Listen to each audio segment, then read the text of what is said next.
He thinks if he squeezes Gaza hard enough, if he cuts off aid and bombs the humanitarian aid distribution centers and blockades fuel, people will just leave.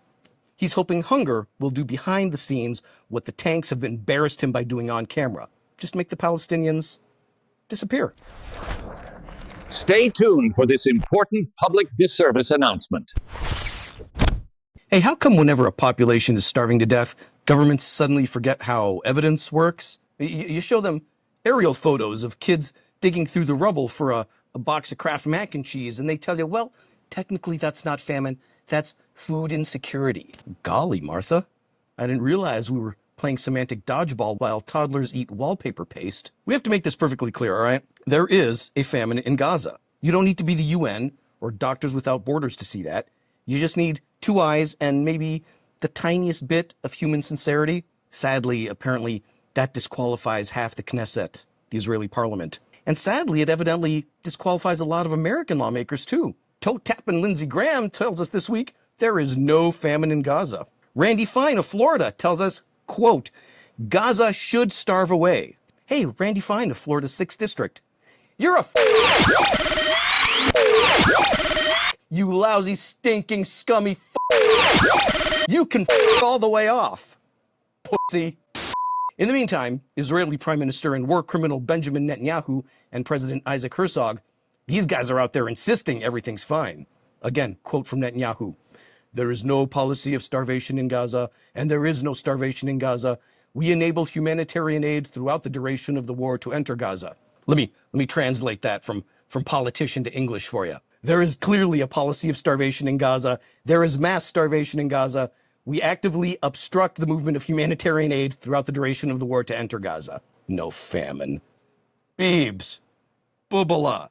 There's no famine? Ask the staff at the El Shafir Hospital, where they're being overwhelmed right now by emaciated children, amongst the 17,000 children right now who are dying of severe malnutrition as we speak. Here's where it gets darker.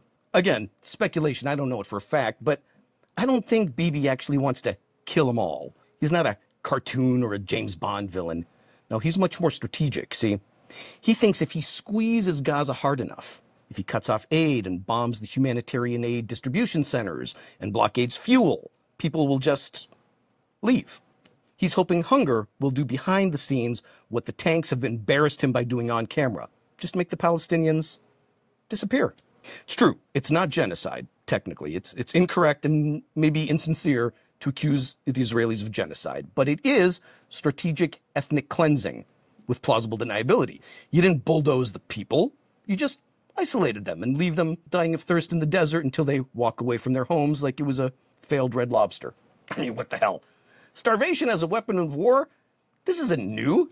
Hell, you hairless apes have been doing it for millennia, and it absolutely hasn't gone away in the modern era.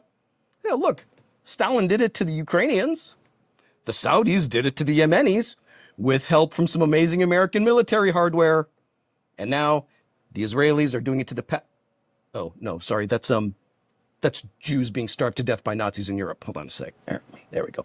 And now Israelis are doing it to Palestine. No, still Jews being starved by Nazis. Damn Google images. There we go. Now, Israel, our democratic ally, is doing it to Palestinians. Nazis, Jews, Palestinians. I don't think I have to underscore that to make a political point, do I? Listen, it's not any less of an atrocity if you do it because you're screaming self-defense. And hold on now, it gets weirder. Brace yourself, because this week, Donald J. Trump, yes, that guy, the president, Donald Jamal Trump, publicly stated Gaza is starving and the United States is going to help. This is a big deal. If you've watched any of our stuff, you know I am always down for making fun of Trump. I love the Trump takedowns, okay? But if the ethos of this channel is that we're always going to keep it 100, that means, of course, we point out when he does something stupid, but it also means we give credit when he stands up and does something good and morally correct. So, bravo to you, sir. If he actually follows through with it is another question entirely, but it is important to note. And I know this isn't going to sit well with our typical left-leaning audience, but it is the truth. Joe Biden did exactly 2 things to help innocent Palestinian people. Jack and shit. And Jack left town.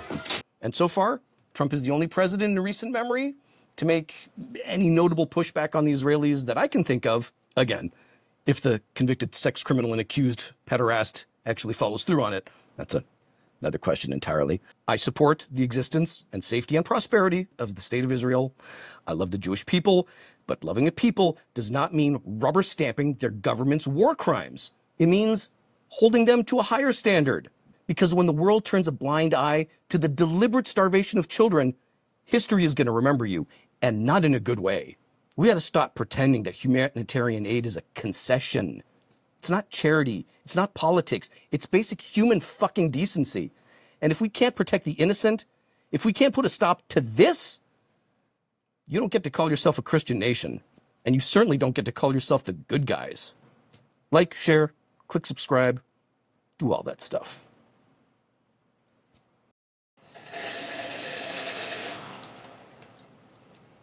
Oh, sorry.